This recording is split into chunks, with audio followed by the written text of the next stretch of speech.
Hello बढ़ाइए बढ़ाइए। Hello hello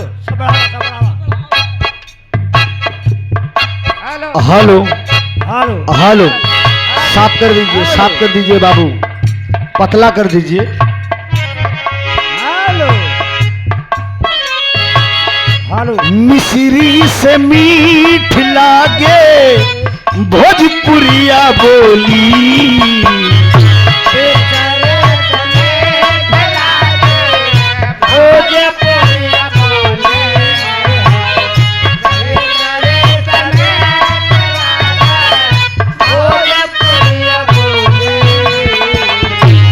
मिश्री से मीठ लागे भोजपुरिया बोली, एक बेरी बनारस में आ के तू देखा, एक बेरी बनारस में आ के तू देखा।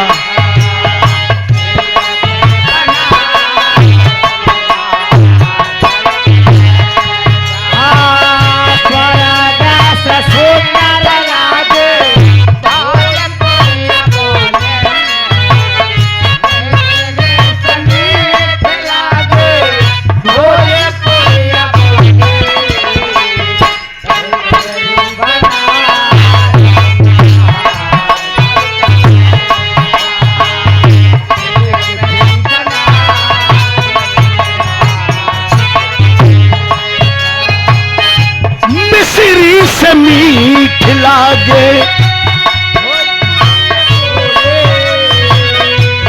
एक बेरी बनारस में आके तू देखा हो,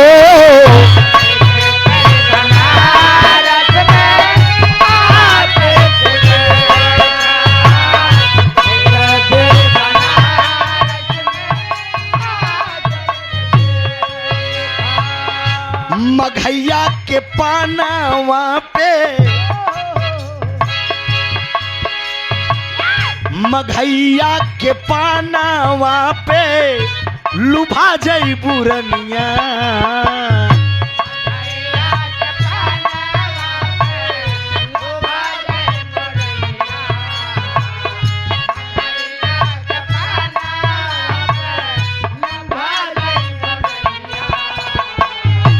मघैया के पानावा पे लुभा जई बुरनिया, आकाश से एक बरबती दिया के तू देखा, आकाश से एक बरबती दिया के तू,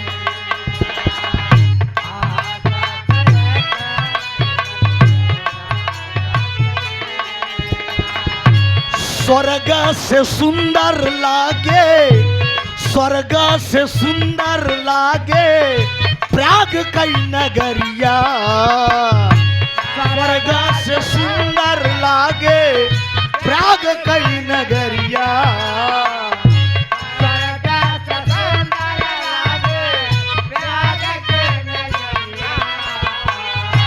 ये उस समय गीत गाया गया था।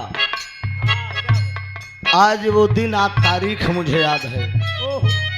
और माइक साहब बोलिए, करिए, ठीक है डॉक्टर साहब। सन 2001 में सुषमा जी 19 सितंबर को मेरा कार्यक्रम इलाहाबाद जाट टाउन में आदरणीय विजयलाल यादव जी से था। पहला कार्यक्रम याद है ना, पोस्ट ऑफिस चौराहे पे फूलन देवी कांड उस समय हुआ था। पूरी रात फूलन देवी कांड ही हुआ था। जहां से विजयलाल जी छोड़ते थे मैं गाता था, अब मैं छोड़ता था विजयलाल जी गाते थे। आदरणीय विजयलाल यादव जी का प्यार वहीं मिल गया था मुझे मंच पे। विजयलाल जी सुबह मेरा पीठ ठोके जब मैं पैर छुआ, कहन बेटा एक दिन इलाहाबाद बिरहा कलाकार के नाम से त्रिभुवन यादव को जाना जाएगा। हमने कहा आपका आशीर्वाद है। यही लाइन विजयलाल जी ने गाया था, मिश्री से मीठ लागे, तो हमने कटिंग किया था।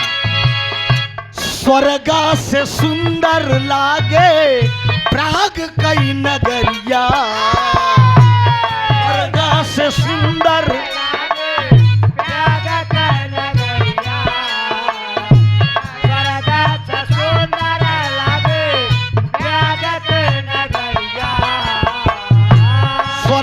से सुंदर लागे प्रयाग कई नगरिया ये रनिया एक बेरी संगम ना आके तू देखा एक बेरी संगम ना आके तू देखा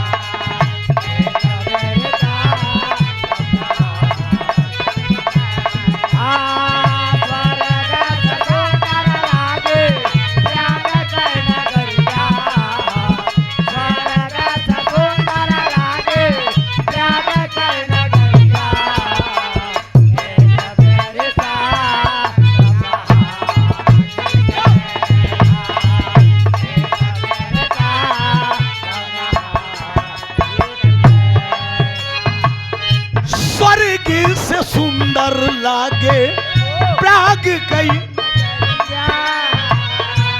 एक बेरी संगम नहा के तू देखा हो एक बेरी संगम नहा के तू देखा हो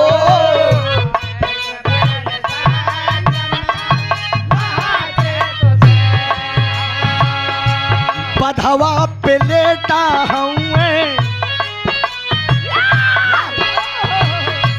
बधवा पे लेटा हूँ बजरंग बल करिया बधवा पे लेटा हूँ बजरंग बल करिया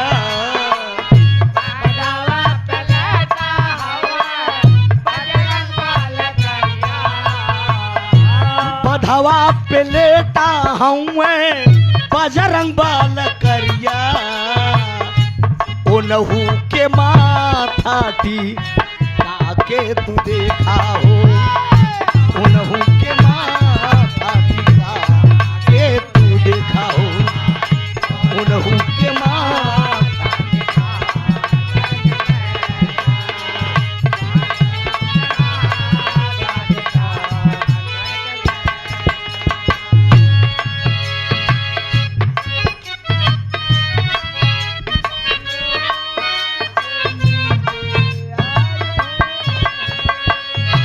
वो किसी और से मिलके आ रहे हैं वो किसी और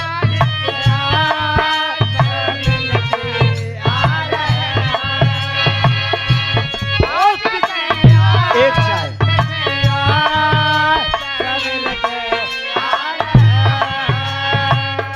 वो किसी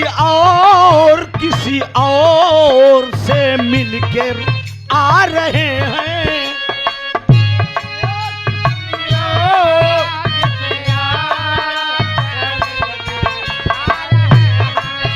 हाँ फिर भी हम उनका इंतजार कर रहे हैं हाँ फिर भी हम उनका इंतजार कर रहे हैं एक बेवफा से हम इतना प्यार कर रहे हैं एक बेवफा से हम इतना प्यार कर रहे हैं एक बेवफा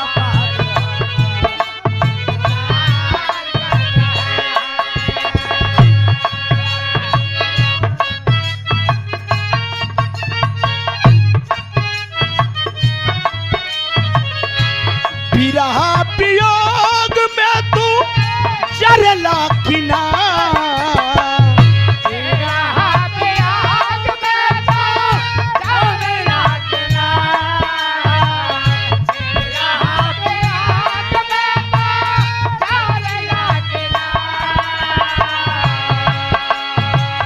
जैसे जरत बानी वैसे चरला किना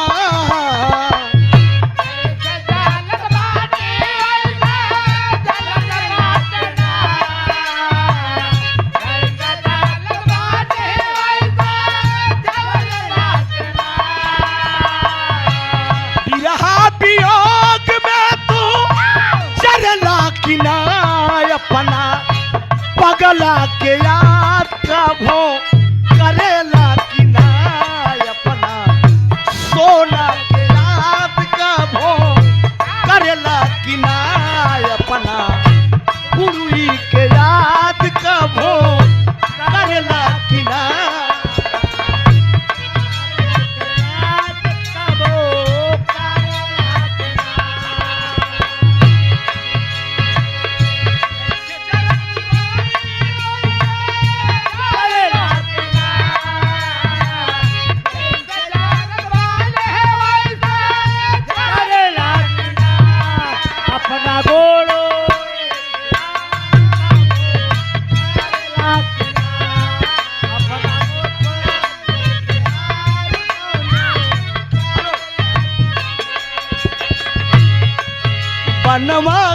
धनिया धनिया दगा मोके दे गई रे बनवा कर धनिया धनिया दगा मोको दे गई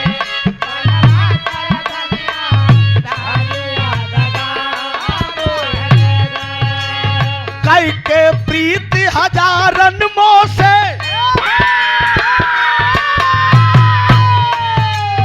कई के प्रीति हजारन मोह से नई करेंसी ले गई रे बनवा कर धनिया धनिया दगा मोको दे गई रे बनवा कर धनिया धनिया दगा मोको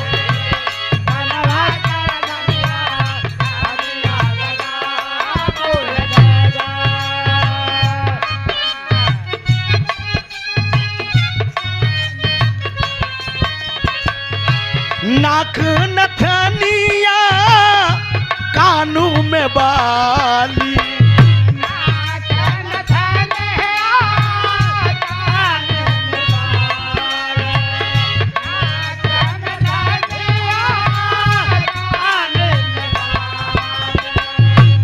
पाँव पयालिया विदिया लाली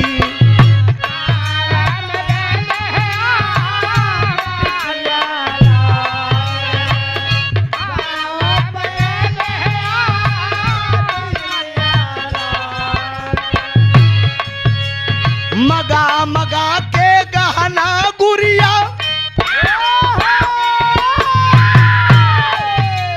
मगा मगा के गहना गुड़िया नई करेंसी ले गई रे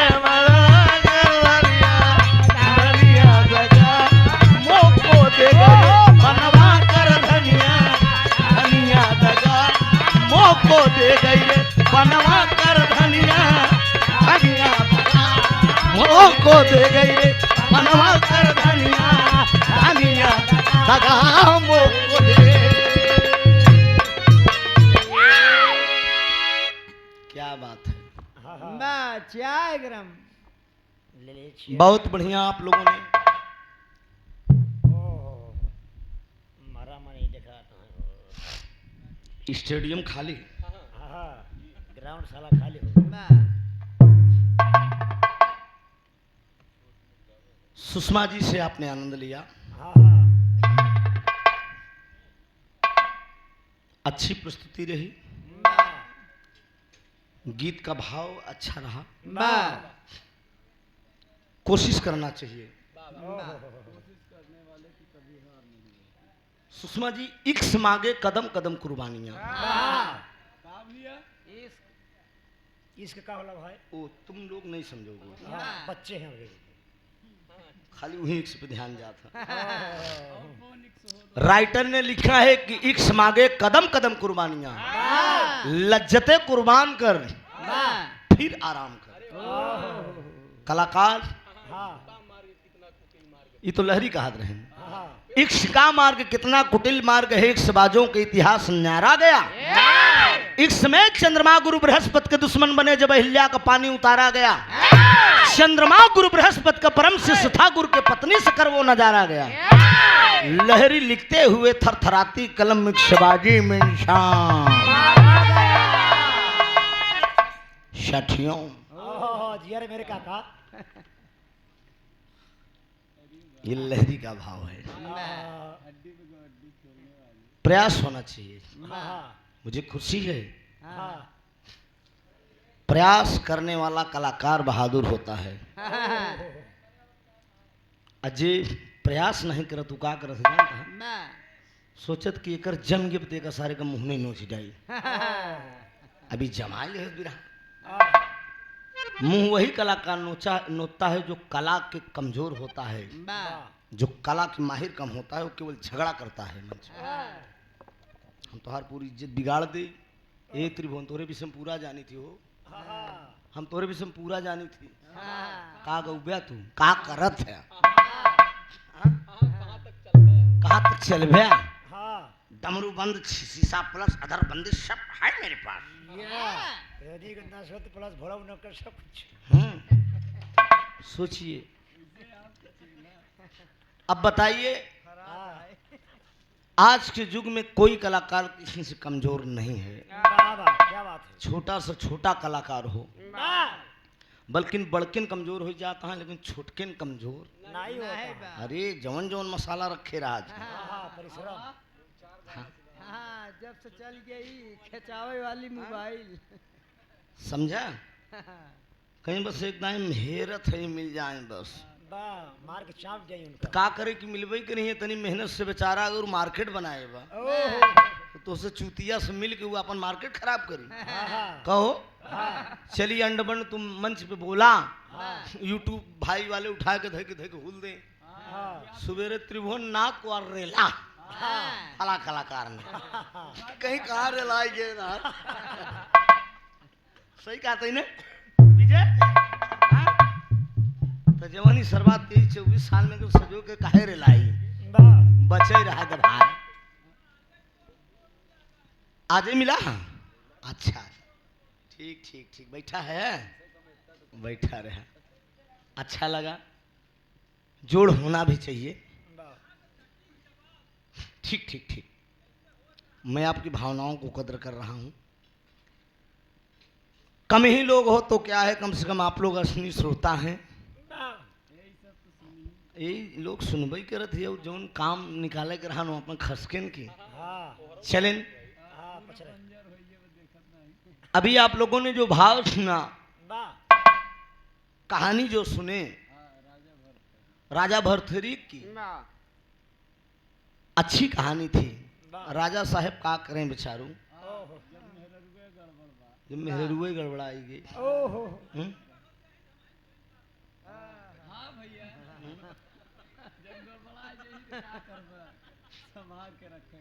आइए एक बिरहा के प्रश्न की।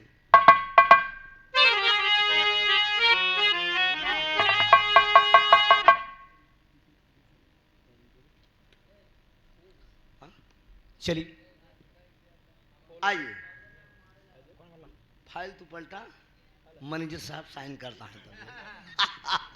कौन वाला? डॉक्टर साहब कहने माया परंपार बा,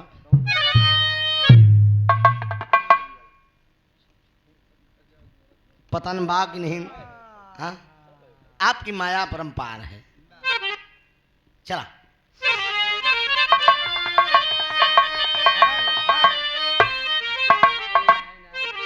चार लाइन की भूमिका है। आइए, मेरी भूमिका वही आदमी समझ पाएगा जो बहुत पढ़ा लिखा होगा, जो पोस्ट ग्रेजुएट होगा वही समझ पाएगा। हम लाख गा दें, सोचने की क्षमता नहीं रहेगी तो बेकार है। और जो अक्लमंद आदमी हो वो समझ जाएगा कि कलाकार कितनी ऊंची चीज गा गया। भाव है डॉक्टर साहब, आप दीजिए, हम गा रहे हैं। चेतन चपल चंद्रिका चंद्रमा की, क्या बात? चेतन चपल चंद्रिका चंद्रमा की, चौमुख चमक चारु चतुरंगी वाचा। हटा देवा कर चंद्रामणि सा चिकुर चमचमाता, चक्षु की चितवन चमेली सिकाया। चलत चाल चेतन सी चंचल चकोरी, चतर चित्तु चौहर चहरु चारु वाचा।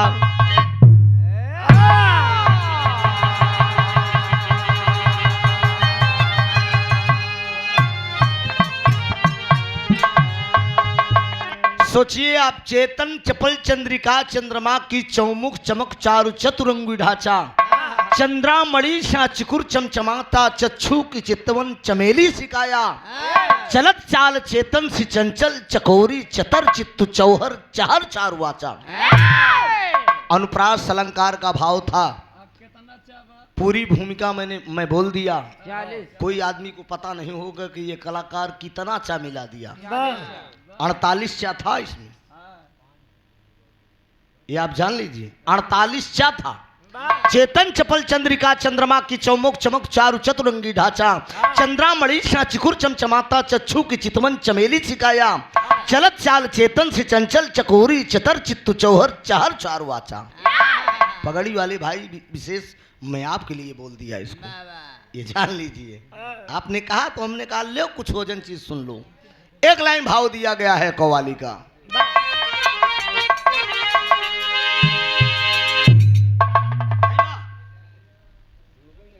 बस इसी एक दुनिया में कुछ नहीं मिला।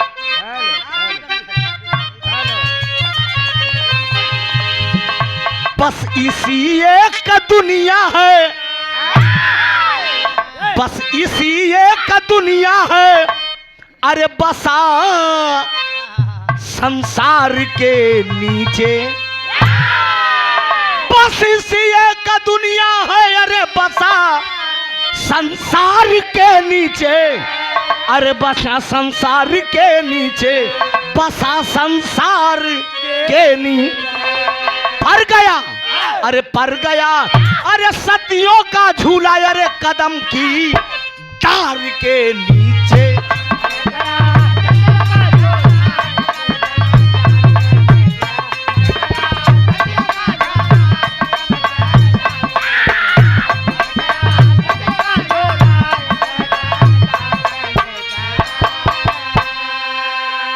गौर करेंगे गाने के भाव में। सुनो सबको सुनाता हूँ, अरे सुनो सबको सुनाता हूँ बड़ी गम की कहानी।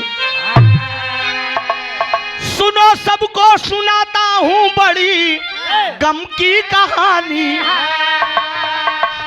अरे बड़ी गम की कहानी। अरे कली ना फूल बन पाई, बहे नैनों से पानी। कहानी की शुरुआत यहीं से है।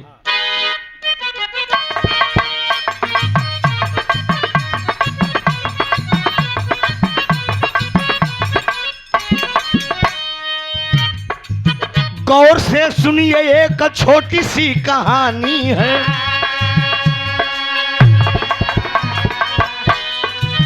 गौर से सुनिए एक छोटी सी कहानी है। राजा अकबर की बाबू बात अब पुरानी है।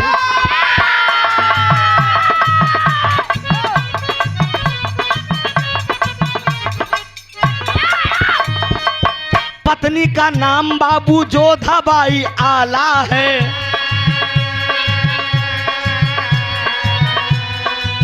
पत्नी का नाम बाबू जोधाबाई आला है। खुशी माहौल है और प्यार घर में पाता है। एक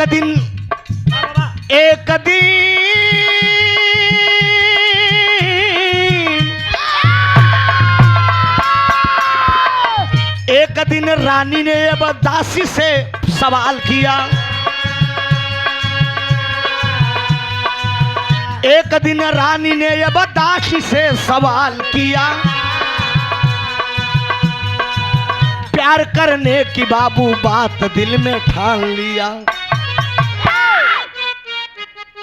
एक बार राजा अकबर जी दरबार लगाए बैठे हैं। राजा अकबर की जो दासी है महारानी है बेगम साहिबा। बेगम साहिबा का नाम जोधाबाई है। जोधाबाई अपनी दासी को बुलाती हैं। दासी को बुलाने के बाद दासी से जोधाबाई कहती हैं कि राजा अकबर से जाकर आप कह दीजिए दिन रात राज सिंहासन पर बैठ के रैयत के मालिक ही रहेंगे कि कम से कम मेहरुओं को ध्यान दे। दिन रात प्रजा में मस्त रहा थी। मैं उनकी धर्म पत्नी हूं, मेरा भी ख्याल है। अरे बाप रे बाप। जोधाबाई जब ये बात दासी से कहवाती हैं, दासी जाकर राजा अकबर साहब से कहती है कि हुजूर पनाह, बेगम साहिबा ने एक सवाल भेजा है। राजा अकबर साहब बोल दिए कि दासी बोलो, बेगम साहिबा ने क्या संदेशा भेजा है। कहा हुजूर पनाह, बेगम साहिबा ने ये कहा है कि राजा अकबर जी रैयत के मालिक ही रहेंगे कि हमारा भी ख्याल रखेंगे। राजा अकबर समझ गए कि ओ हो इसके मतलब बेगम साहिबा मुझसे नाराज है। हाँ जरूर किसी बात की कोई कमी है। यही बात राजा अकबर अपने मन में सोच रहे हैं। सभा विसर्जित किए और विसर्जित करने के बाद बेगम साहिबा सीढ़ी के एकदम ऊंचे पैमान पर खड़ी हैं। एकदम गुलाबा में हाथ डाल के बेगम साहिबा खड़ी हैं और राजा अकबर सभा विसर्जित करके बेगम साहिबा के पास पहुंच गए। जना इसे खिसियाएगी एकदम भाव विभोर मस्त हो गए और कहन हेने आवा और क्या कहते हैं दोस्त,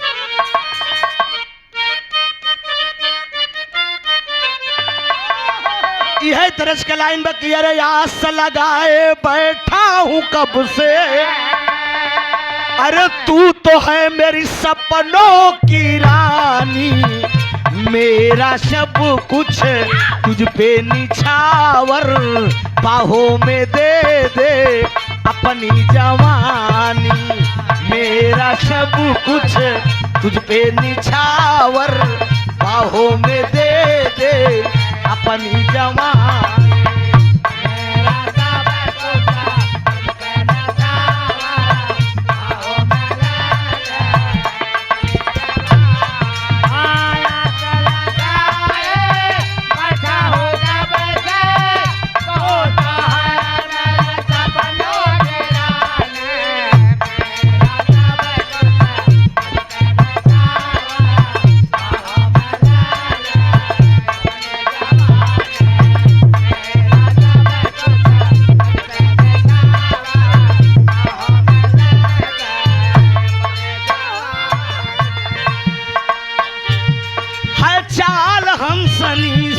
और बोल में पिग बनी,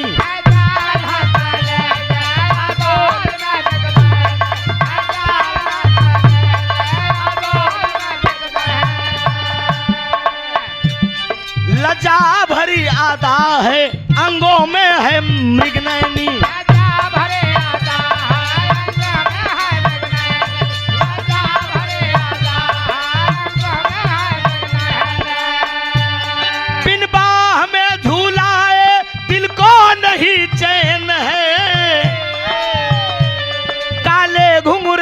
बाल जैसे दिन में हुई रैन है, प्यार से अपनी तू पायल बजा दे, प्यार से अपनी तू पायल बजा दे, कोरी चुनरिया में दूंगा निशानी, तिरछी नजर से पतली कमर से होगी नहीं कुछ अपनी कहानी, तिरछी नजर से पतली कमर से होगी नहीं कुछ अपनी कहानी।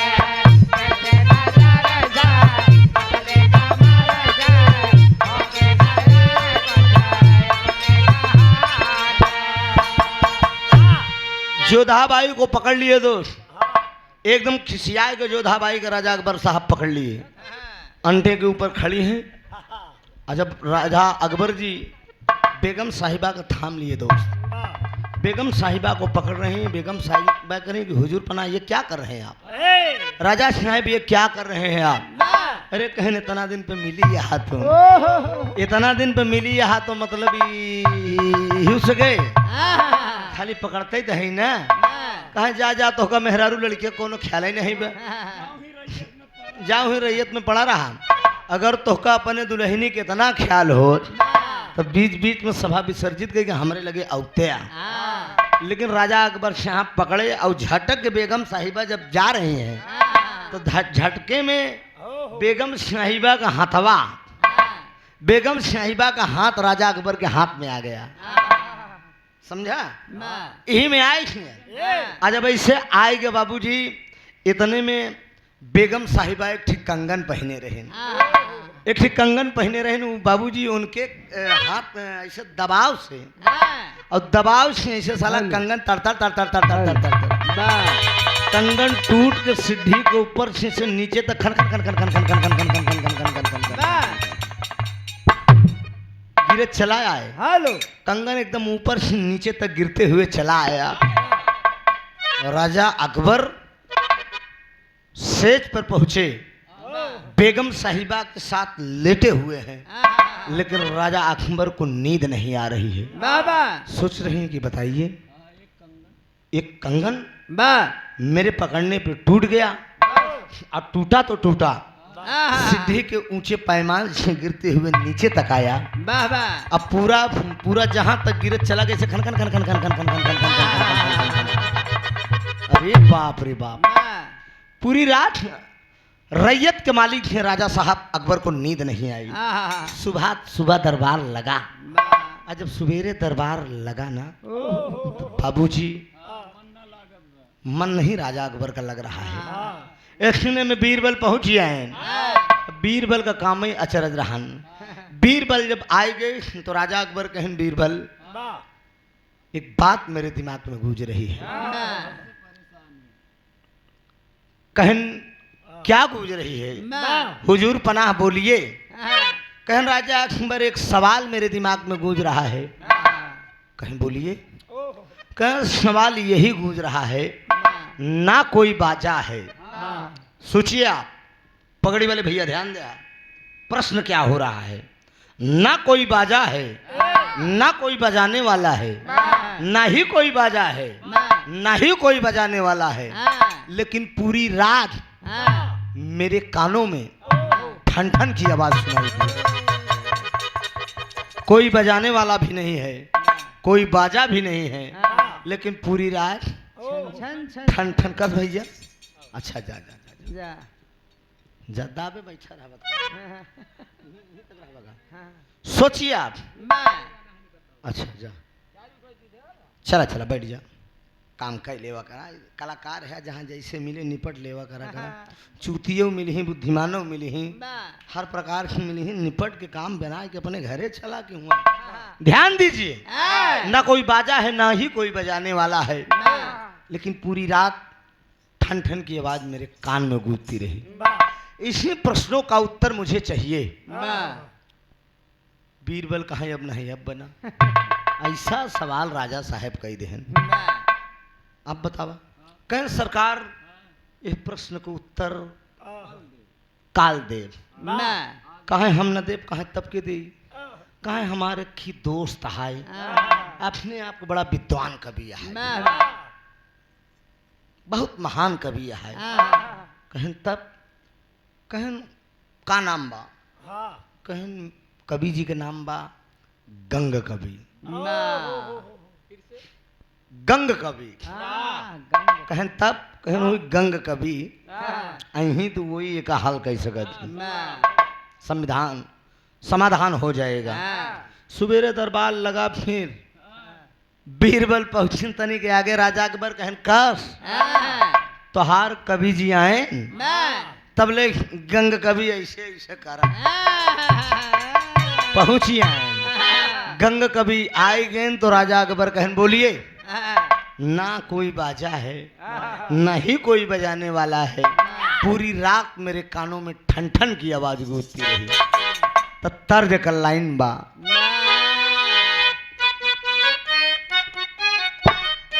बस बस बस बस हैदर उस्ताद के काली दुल्हन में आप सब सुने होगा। बहन जब आई गवन की रात, बहन जब आई गवन की रात, न जाने हो गई कैसी बात कि सजन रूठ गए, वो सजन रूठ गए, हो बलम रूठ गए, वो सजन रूठ गए।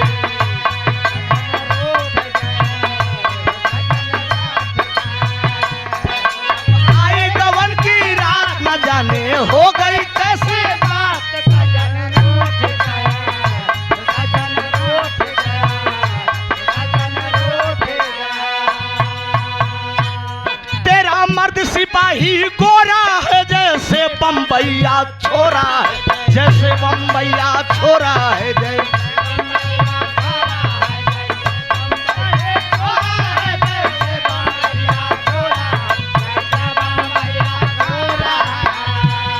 तू ऐसे मर्द को छोड़ बहन, तू और किसी की हो जा दुल्हन, तू और किसी की हो जा दुल्हन, तू और किसी की।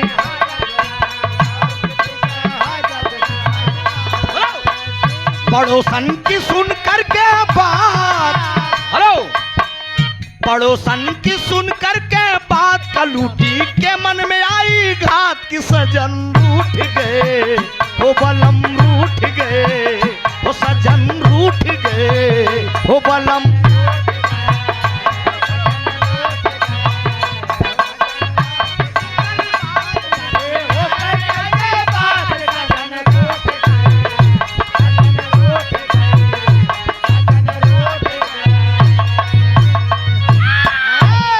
राजा अकबर सवाल कही दे हैं, न कोई बाजा है न ही कोई बजाने वाला है, पूरी रात मेरे कानों में ठन ठन की आवाज गूंजती रही। गंगा कवि बतावता है कि राजा सिद्धि के अब पास का बख्शा, राजा अकबर कहाँ सरवात कहा लुक देखत रहा ना, कहा हुजूर कहे अगर गलत हो जाए, अगर गलत हुआ मारत धड़ अलग हो जाई, हुजूर एक्को बाव न जोता बराबर एकदम पहले सुनबे के बटेटाते कहन मुसाफिर बात पर्दे में का सुना एक्को बे पर्दा न होई, जमन करे यहाँ वही पर्दा हो। कहन बोलो, कहे राजा सिद्धि के अब पास, राजा अकबर का हालत खराब है, कहे राजा सिद्धि के अब पास, पकड़े रानी का जब हाथ कि कंगन टूट गए, वो कंगन टूट गए, वो कंगन टूट गए, वो कंगन टूट गए।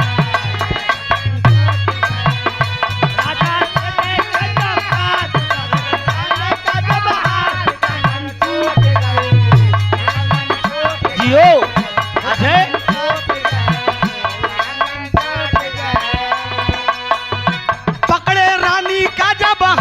कलाई से दाबे सरकार की कंगन टूट गए, वो कंगन टूट गए, वो कंगन टूट गए।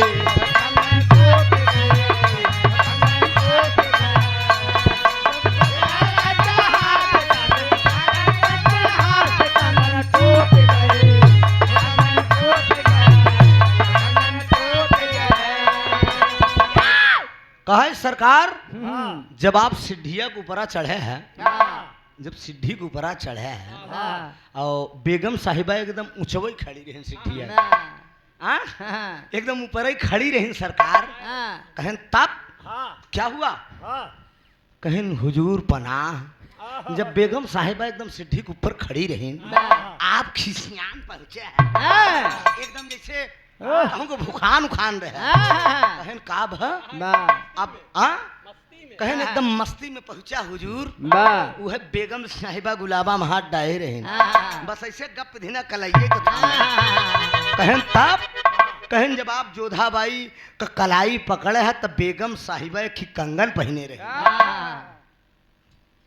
कहन अब वो सोचत है राजा अकबर इस साला कहूँ लुक देखत रहा, हमार दुई प्राणी के बात है, ई साला कहाँ देखत रहा कि हम अपने मेहरारू का हाथ पकड़े, कंगन टूट गए, एकदम अंदर का बतिया कहाँ से पाई, कितना विद्वान है, कहन अरे प्रजा के सामने तुम इतनी बेइज्जती मेरी करोगे, कहन रैयत मालिक है हम जानत है, लेकिन हुजूर पनाह न बताऊ न, तब आप छोड़बे हमका, यही बरे हम बुलावे गए ना, का करे भरे दरबार में का पूछे, फिर अकेले में पूछे होते अकेले में बताई दे, जितना रहन सब दरबार के अंदर कहन सरकार हो चाहिए, अरे हुजूर पनाह, अरे कभी की बात रखी जाए, पूरी बात गंग कभी कहा सरकार सुना, सिद्धि के ऊपर बेगम साहिबा खड़ी रही तो हाथ पकड़ ले, हाथ पकड़े के बाद बेगम साहिबा तो होगा जब झटक के चली नहीं, भाई कस के पकड़ ले है मैं आ जब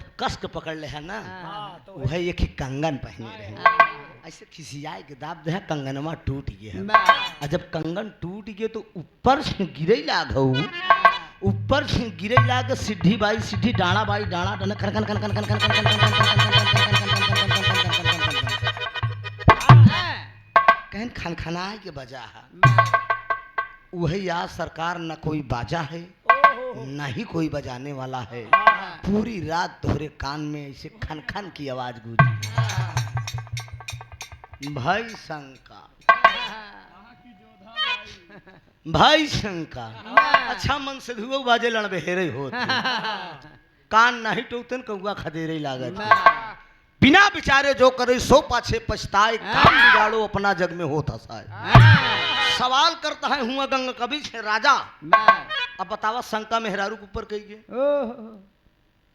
जोधाबाई के ऊपर राजा अकबर शंका कहिए कि हमार मेहरारू जरूर है कबीवा से 3-5 रही है 3-5 रही अब आयन सभा विसर्जित कारण मारे क्रोध में ओकरे बाद जल्दी से आई गेन और जब आई गेन तो बेगम साहिबा खाना पीना देती यहाँ तो बोलता ही नहीं यहाँ हाँ एक पेरुआ एकदम कहा राजा साहब कुछ ना खबरदार और का कहता है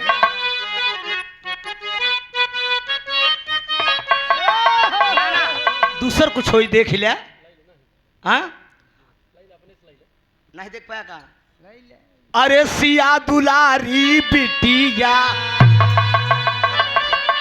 अरे सिया दुलारी बिटिया नैहर नगरी रहाई कुंवारी सिया दुलारी बिटिया नैहर नगरी रहाई कुंवारी सिया दुलारी बिटिया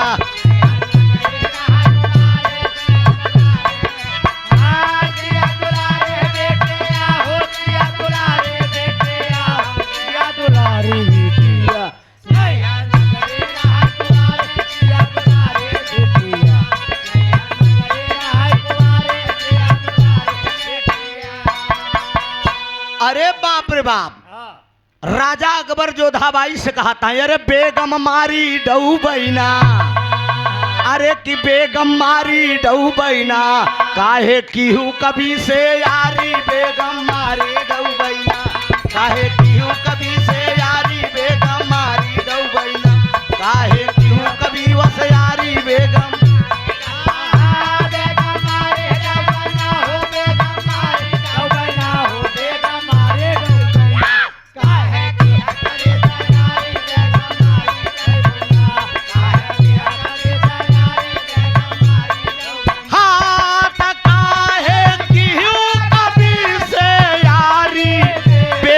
मारी डऊ बैना बाबला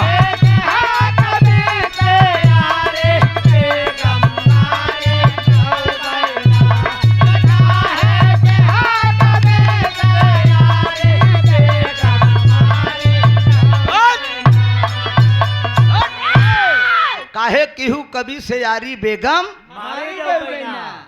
बताओ ई गंग कबीवा से तई का कह दे कहीं सरकार का तू बक्का कहा हाँ ऐसी कोई बात नहीं है जो आप कहें बताओ उस दरबार में काल पहुंचा तो लगा बतावे कि राजा सिद्धि के पास पकड़े रानी का हाथ कंगन टूट गए आखिर सिद्धि के ऊपर तो हार जब हम कंगन पकड़े तो हम रहे हो तू ई साल कबीवा सार कहाँ रहा उस साला जाने से कैसे जाने एकरे माने तई 3-5 रहे नहीं तई 3-5 रहे नहीं तू जाने से कैसे हाँ दुई प्राणी के बात एकरे माने तई फोन उन शहर और कही दे बताई दे पहुंचा साला जवन है दरबार में लगा बतावे कहा कि सिद्धि के पास पकड़े हाथ कंगन टूट गया बताइए प्रजा के सामने इतनी बड़ी बेइज्जती प्रजा सोचत हुई कि राजा अकबर यह करत ही का इनका मेहरारू नाराज ही रहा था का कि पकड़ा था छटकत यहाँ है कहीं जोधाबाई कह रही हैं कि हुजूर पनाह स्वामी शक आपके अंदर है अब अपन वाली ले लिया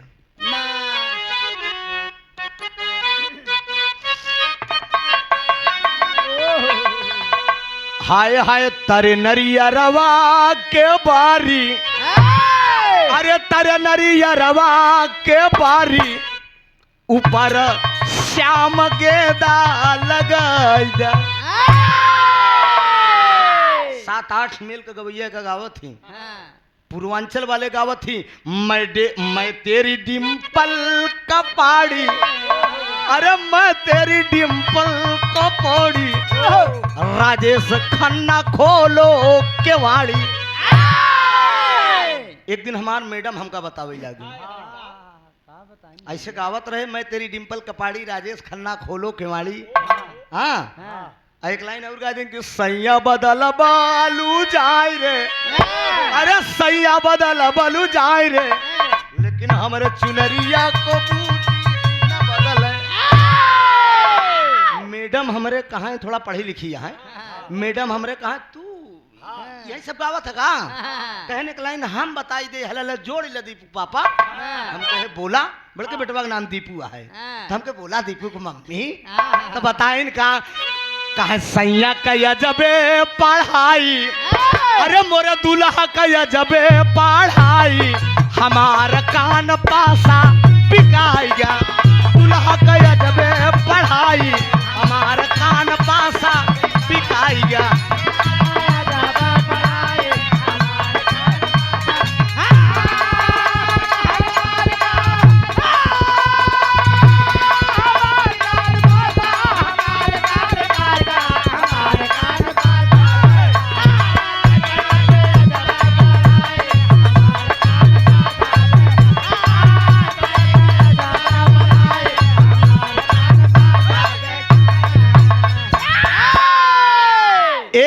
हमारे गुलाब भैया का मैडम बतावे लगे, हमार बड़की भाभी गुलाब भैया, जब हम तू दोनों जने बैठा रहे तो भाभी एक दाई बतावे लगी, कहे गंगा तू के तनो नहाइबे, अरे गंगा तू के तनो नहाइबे, पत्थर तिरिया ना पैबे राजा। गंगा तू के तनो नहाइबे, पत्थर तिरिया ना पैबे राजा।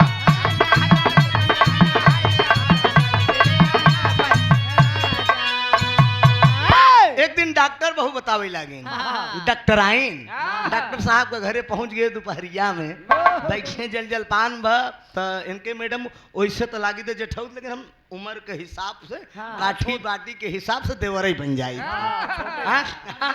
एडजस्ट कैले थी। हम कहे भाभी तरी तू पढ़ी लिखी है, यही का लाइन एक थी बताई दे तू, यही में कहा हला हला ला, कहा नदिया किनारे मोर बोले, हजार बोल बोले, अरे नदिया किनारे मोल बोले, हजार बोल बोले, हमार पिया हमसे न बोले। नदिया किनारे मोर बोले, हजार बोल बोले, हमार पिया हमसे न बोले।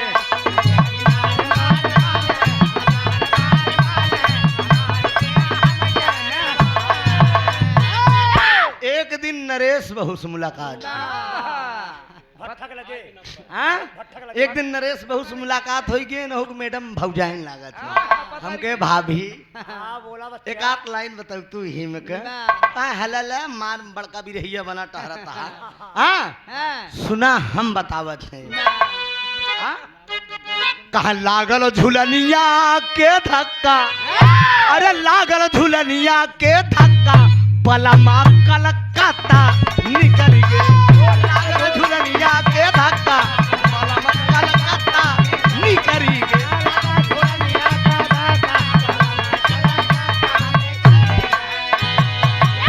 एक दिन अजय बहू से मुलाकात हुई, झूठ हम कतई नहीं बोल सके ना, मंच पे खड़ा हूँ मैं क्यों झूठ बोलूंगा ना, ना एकदम न्याय बोल रहा हूँ मैं, मंच पे खड़ा हूँ, कलाकार सरस्वती पूत होता है, झूठ कहाँ से बोलेगा ना। हम देखे यार रानी के बाग के बगल, चुप रहा यार, हाँ खनी नार हम जनबे नहीं। सुना सुना पहले वहाँ बात सुना, अजय बहू से एक दिन मुलाकात भाई, अजय रहे ना इसी बाने के अकेले मिला रहे, बातचीत ऐसे हो तो एक लाइन बतावे लगिन, कहन सुना एक ही गाय देवा करा, एक लाइन यह कहे गंगा नहाई हम चल बई, अरे गंगा नहाई हम चल बई, घोड़ैया हम लैला राजा, गंगा नहाई हम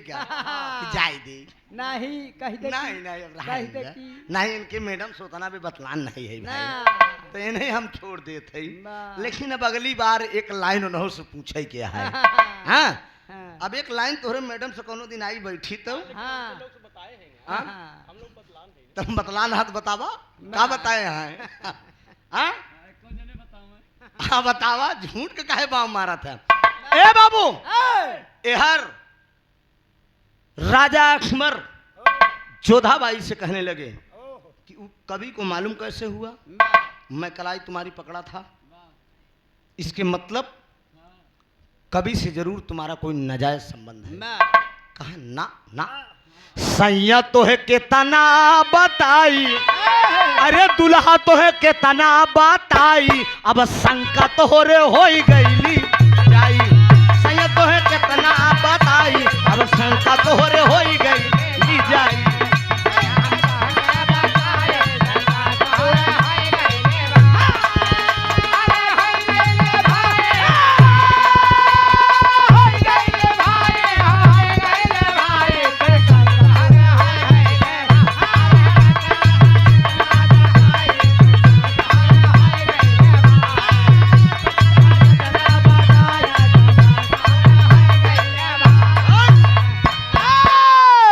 ये बताइए हम घर से कभी महल से बाहर निकलती नहीं हूँ बाबा सूर्य का प्रकाश मैं कभी देख नहीं पाती हूँ घरवा से कबहू न निकली बहरवा सजवा न जानी सैया अरे जानी न दोपहर मनवा का हम कैसे मनाई अरे मनवा का तोहरे कैसे समझाई कि शंका तोहरे हो गई जाई स्वामी मैं घर से बाहर कभी निकलती नहीं हूँ पराये पुरुष की परछाई मेरे ऊपर नहीं पड़ती है बाबा न पराये पुरुष को मैं कभी देख पाती हूँ न पराये पुरुष में अरे मैं कोई इधर उधर की महिला हूँ जिसका स्वामी रैयत का मालिक हो मैं एक राजमहलों की रानी हूँ सोचिए जहाँ दरबारी और नौकर चाकर लगे हैं किस बात की मुझे कमी है कमी है तो केवल एक चीज की कमी है आप समय नहीं दे पाते एक आस लिए मैं टूटी।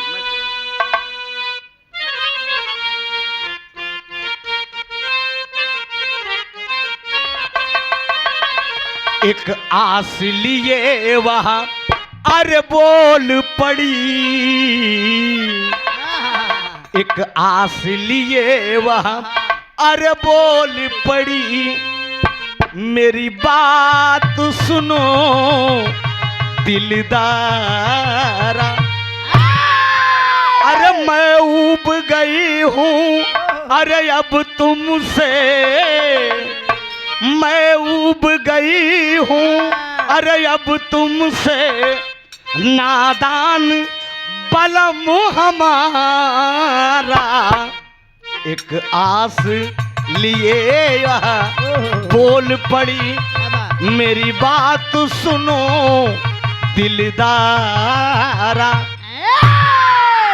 बोल दिए बेगम साहिबा कह रही हैं एक आस के साथ मैंने ये बात आपसे रखा था लेकिन आप उसका गलत अर्थ लगा रहे हैं कहा ठीक है राजा अकबर अपने मन में सोचने लगे कि इसके मतलब वो गंग कवि बहुत बड़ा विद्वान कवि है मेरी बेगम साहिबा अगर उससे बताई नहीं तो वो जाना कैसे सुबह दरबार फिर लगा जब सुबह दरबार फिर लगा तो बीरबल को राजा अकबर बुला ले बीरबल इधर आओ कहा जू हुजूर हुजूर पनाह बताइए कहन क्या वो तुम्हारा जो गंग कवि है उससे मैं संतुष्ट नहीं हूँ कहन फिर से पेश किया जाए दरबार में कहन ठीक है सरकार बुला लिया जाए गंग कवि को हाजिर किया गया जब गंग कवि दरबार में आए तो राजा अकबर वही सवाल रख दिए कहा सुनो गंग कवि एक परीक्षा एक प्रश्न मैं और करूंगा आपसे उसका सटीक उत्तर मुझे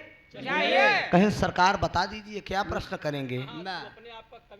तुम अपने आप को कवि बनता है, बहुत महान कवि बनता है, वो भी राजा के सामने। कहें हुजूर पनाह क्या सवाल करना है आपसे। कहें समय आने पे बता दूंगा। सभा विसर्जित हुई, भियान सभा में ना बैठ के राजा अकबर सीधे करते क्या हैं। राजा अकबर आगे आगे, बीरबल आगे आगे और राजा अकबर पीछे पीछे पीछे पीछे चला जाते हैं। बीरबल कहाँ लिया के पहुंचे, एक तालाब के किनारे। एक तालाब के किनारे राजा अकबर के ले गए। कहें सरकार यही तलौना में कहें क्या करना है। अब राजा बीरबल इतना दिमागदार कि राजा अकबर के तालाब के किनारे किनारे टहराए दे। कहें चलता ही रहा सरकार। अरे कहें क्या करना पड़ेगा यार। कहें ने सरकार यही तलौना में किनरवा बैठा रहता, कुर्सी लगाई दे, अही में 2 ठी कटिया लगाई दे, तब ले मछरी उछरी मारत रहा। राजा अकबर कहें बीरबल मैं रैयत का मालिक हूँ और तू हमका मछरी मारे लिया कहा सरकार बस बैठा रहा, कटिया लगी रहा दे। अब कटिया लगाई दे, बीरबल 2 कटिया लगाए के कुर्सी लगाए के राजा अकबर के बैठाए दे। बीरबल कहन राजा अकबर को बताएं, कहन हम टहरावत की बहन गंग कवि के लिए आई हो। और गंग कवि से तू यही सवाल कही दे है कि बताओ तुम अपने आप को अगर विद्वान पंडित कवि हो तो केवल इतना बता दो कि एक कटिया में का फंसा बा। बस केवल इतना ही बतावे के बाद का भा इनकर बढ़ाए दे तनिक बच्चा, इनकर बढ़ाए दे। अरे बोली ले और बढ़ाए बढ़ाए बढ़ाए ले। आप देखा समझ पाओ कहाँ लीड कौन। हेलो हाँ बस होई होई बोल दिए। कहा कुर्सी लगा के बैठा रहा सरकार। वो बीरबल जवन है गंग कवि के लिए आई गए। और जब गंग कवि के लिए आई गए तो वही सवाल कही दे। राजा अकबर गंग कवि से बोले कि गंग एक गंग कहा हुजूर पनाह बताइए। कहें केवल इतना तुम बता दो कि जवन दोनों कटिया हम लगाए ही तालाब में, इ कटिया में कवन जानवर फंसा बा। कवन जानवर फंसा बा दोनों में। गंग कवि मूड खजुआए कहा हुजूर पनाह हुजूर पनाह। अरे कहें हुजूर पनाह करबे कि बताओगे। जल्दी बताओ नहीं मियाँ से तलवार निकाल लूं। सरकार हम बतावत है ना। वही गंग बीरबल कहें हाँ गंग बताओ बताओ बताओ बताओ एक कटिया में का फंसा है। वही भी गंग कवि कहा हुजूर पनाह एक कटिया में एक में तीतिल फंसा बा। राजा अकबर कहन होश में हाँ कहीं अब आप सब विचार करा तालाब के अंदर कहूँ तीतिल रही। कटियम फंसी तीतिल न जाने कैसे मारल मतिया। बीरबर किए दिल लगी मगर पकड़ गई बतिया। सोचा क्या बात है दोस्त। गंग कवि कहा सरकार वही मियान से तलवार निकालने कहें कटिया निकालने चल रहा हूँ। लगी सर अगर तीतिल ना मिला तो कहा सरकार अगर ना मिली तब जवन सजा दुनिया के वही सजा हमका। कहें अच्छा चलो लगी सर। एक पे तीतिल मान लिया, दूसरा बताओ दूसरे पे क्या फंसा है। कहा सरकार हुजूर पनाह दूसरे में खरगोश फंसा।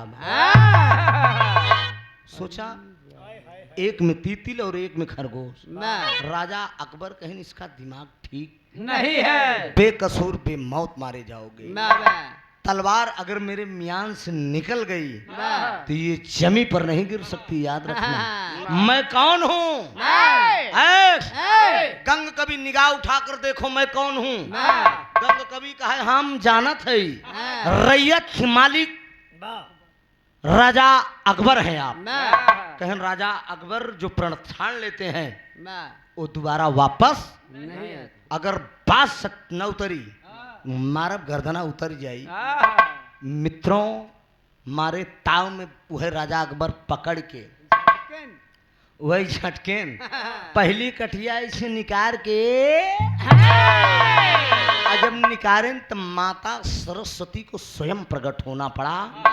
आदि शक्ति चूंकि कवि जो है सरस्वती का सेवक होता है,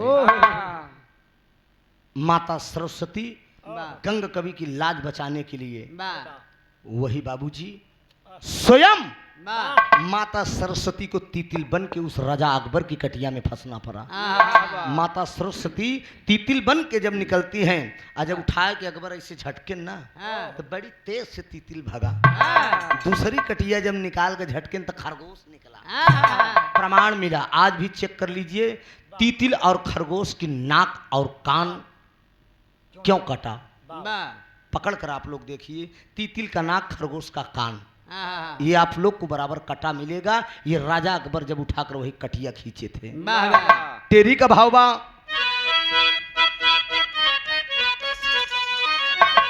अरे मोरे राम, अरे जुबा से बीड़ा वाली हट गई, अरे जुबा से बीड़ा वाली हट गई, बच गई गंग कवि के सभा बीच में लाली। अरे हो लाली, अरे हो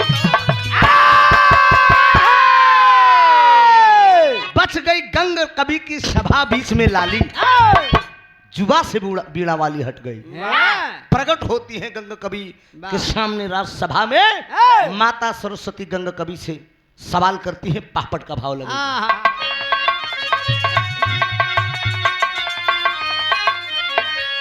अरे गंग कवि का बाजा विजय का डंका शंख भागलबा, अरे गंग कवि का बाजा विजय का डंका शंख भागलबा, सभा बीच में हो गई सब हंका शंका भागलबा।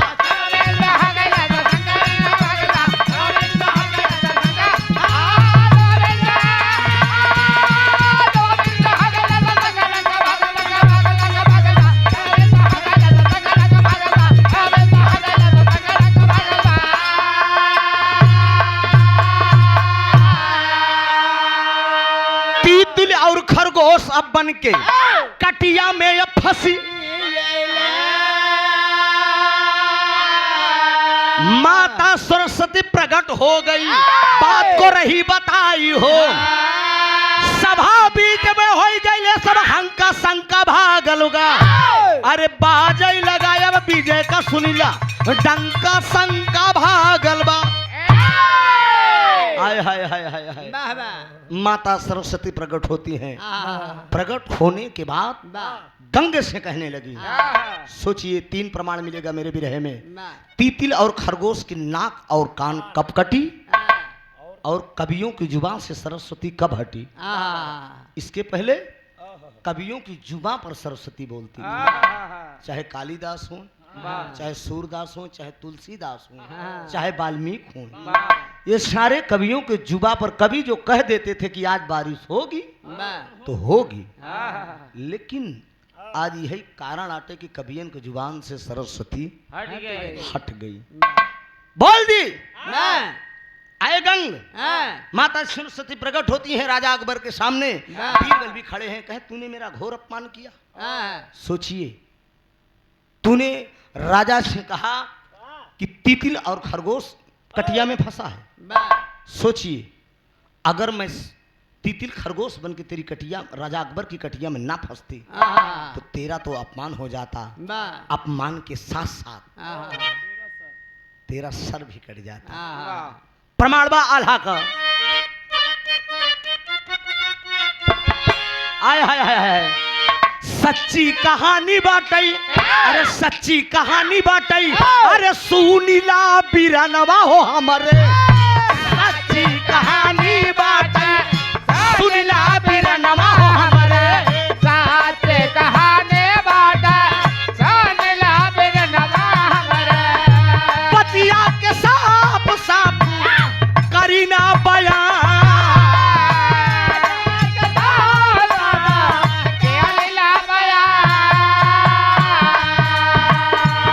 दिल खा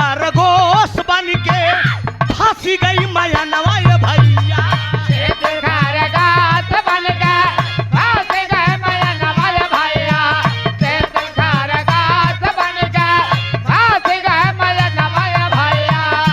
कटिया में फांसी बाबू अकबर के जा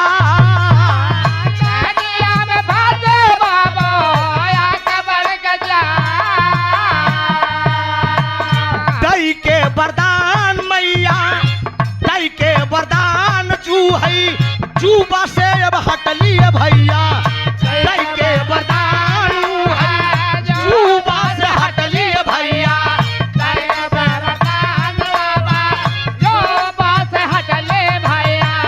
गंगा का विरोह रहे आंसुअन के धार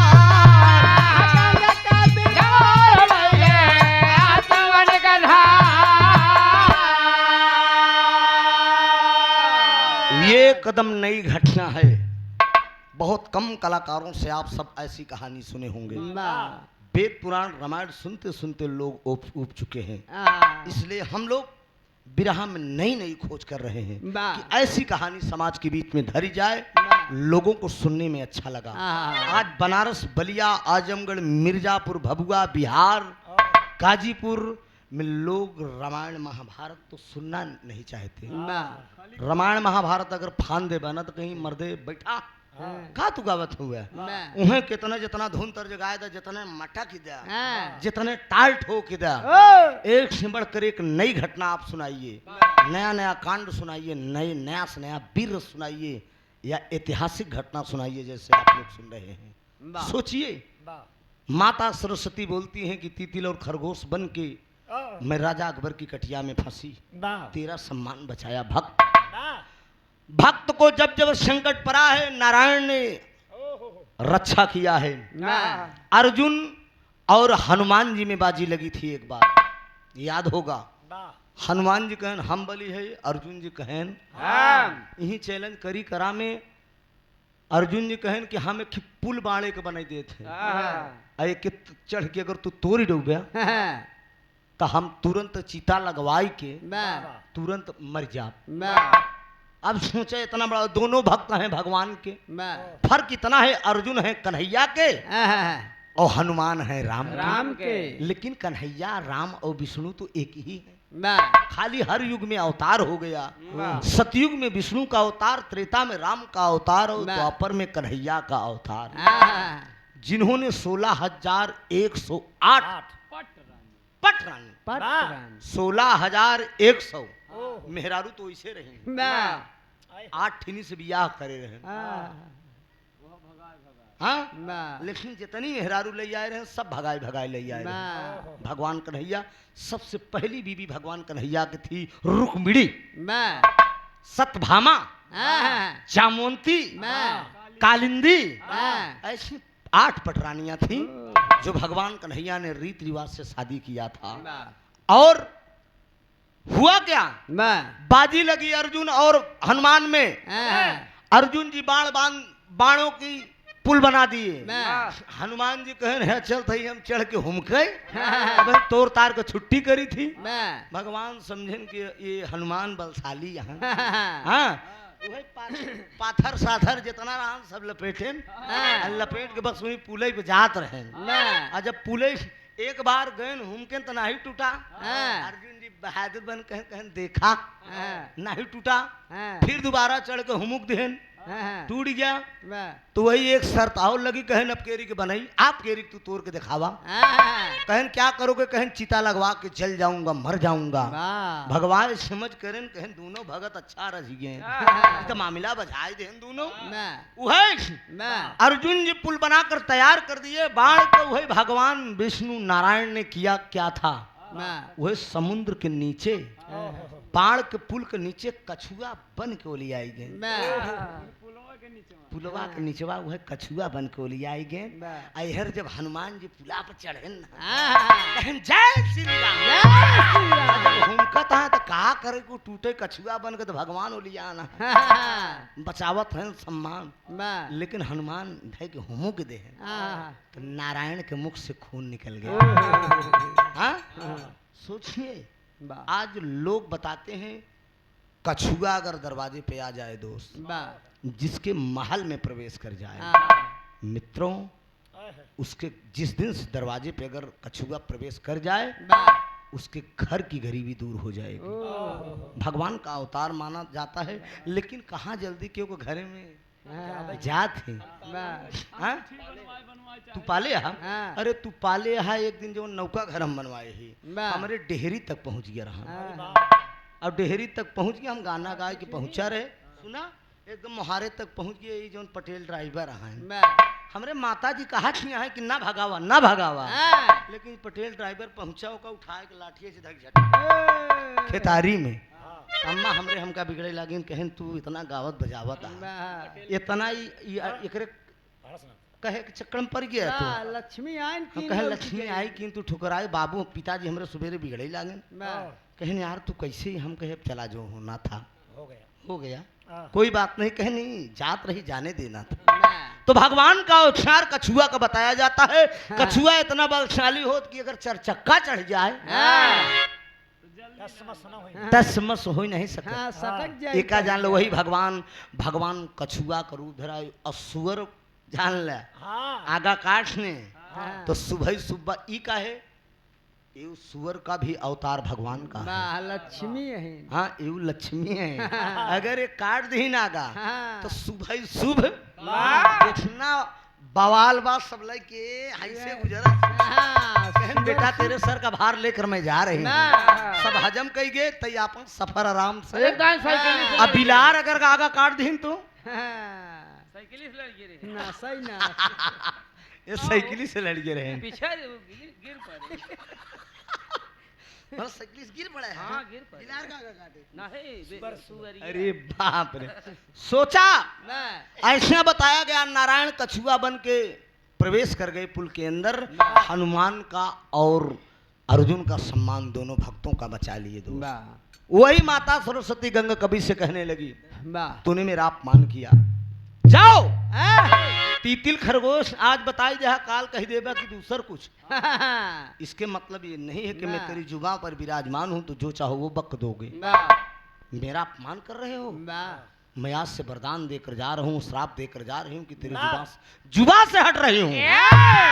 बीरबल राजा अकबर गंग कवि माता सरस्वती से विनती करने लगे कि माँ घोर अपमान हो जाएगा, घोर अपमान हो जाएगा, कवियों का कोई सम्मान नहीं करेगा माँ। ये किस काम के रह जाएंगे। कवि की संख्या भगवान से बढ़कर उपमा दी जाती है कि जहाँ सूर्य की प्रकाश नहीं पहुंचती वहाँ कवि की कलम पहुंच जाती है। कभी गागर में सागर भरता है माँ, कैसे होगा माँ। वही माता सरस्वती बोल दिया, कहा ठीक है जुबा से तो हट रही हूँ, एक जगह वास कर जाऊंगी। कहन बोलो माँ कहाँ वास करोगी। कहन तेरी जुबा से हट के मैं तेरे मस्तिष्क पर विराजमान रहूंगा। याद रखना विरहा के सुनने वाले बंधु, चाहे जितने कवि हों, चाहे बिरहा का कवि हों, चाहे शायर के कवि हों, चाहे जिथा ये जितना बोलत ही सब झूठे ही बोलत ही, चढ़ा बढ़ा के बोलने में माता सरस्वती नहीं है, लेकिन मस्तिष्क पे विराजमान होती है। जब ये कलम उठाते हैं, कलम जब इनकी उठ जाती है तो जहां सूर्य की प्रकाश नहीं पहुंचती वहां कवि की कलम पहुंच जाती है। ये माता सरस्वती का दिया हुआ वरदान है कि तेरे मस्तिष्क पर विराजमान रहूंगी। जब कोई चीज लिखोगे तो लकीर रहेगी, और जब बोलोगे वो फकीर रहेगी। इसलिए कि आप तीतिल खरगोश बोले यहाँ काल कुछ और बोल नेउर बिलार बोल। हाँ सोचिए, गाने का मेरे शीर्षक निकला तीतिल और खरगोश की नाक और कान कब कटी, और कवियों की जुबान से सरस्वती कब हटी, और राजा अकबर जोधाबाई पे शक कब हुई। हर मर्द 4-5 प्रश्न है इसमें। तीतिल खरगोश की नाक कान कब कटी, कवियों की जुबान से सरस्वती कब हटी, मर्द अपने मेहरारू पर शंका कब से करे लगे। राजा अकबर के जमाने से वही जोधाबाई पे जब शंका करे तब से मन से दू शंका हो लगे। कितनों बेचारे औरत सही रहे लेकिन उनकर दिमाग हाँ, चलता ही रही। ना अब हम चाहे अपने माइन से बतलात रहे। ना हाँ माई बताओ करे कहाँ बतलात रहे। हाँ। जो तो लड़भेट टाइप का जो कम पढ़ा लिखा रे ते कई बात करत मेरे रुहन के जवन पढ़ा लिखा है वो कायदे से पूछी कसो कैसे बतलात रहू। हाँ हाँ तो अगर बाजे मेहरारू ठीक है सही समझाने का का करबे हाँ। का करबे बताओ। हाँ। हाँ तहु तो बतला दे। हाँ तई दांत फाड़े रहा थे तो हाँ। सोचा फलनिया से। मेरे दोस्त आराम न रे ये सब आप लोगों को मैं नसीहत दे रहा हूँ। इस बात को हमका का ऐसे करता। अरे हम इंटरनेशनल आदमी है हम सब फोन रोज आवत अपने मेहरारू को आगे बतलाई थी ना मेहरुअन के आवत हाँ। हमार मैडम कहा कि मेरा सैया आजाद है ओह, कोई दिक्कत नहीं वाह। वो अपने धन पे भरोसा है हाँ। आखिरी भाव है। ये कभी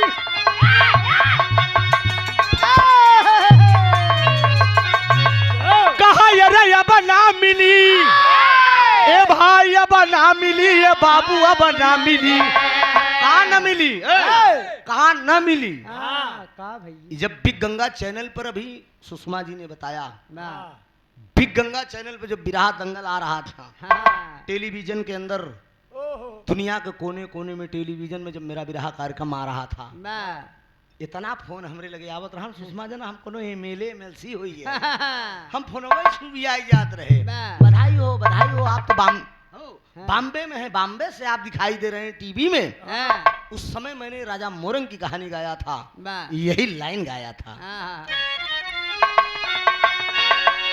अरे अब ना मिली ए भैया अब ना मिली ए बाबू अब ना मिली का अरे तने लुआई का तरकारी अब ना मिली ये लुआई का तरकारी अब ना मिली।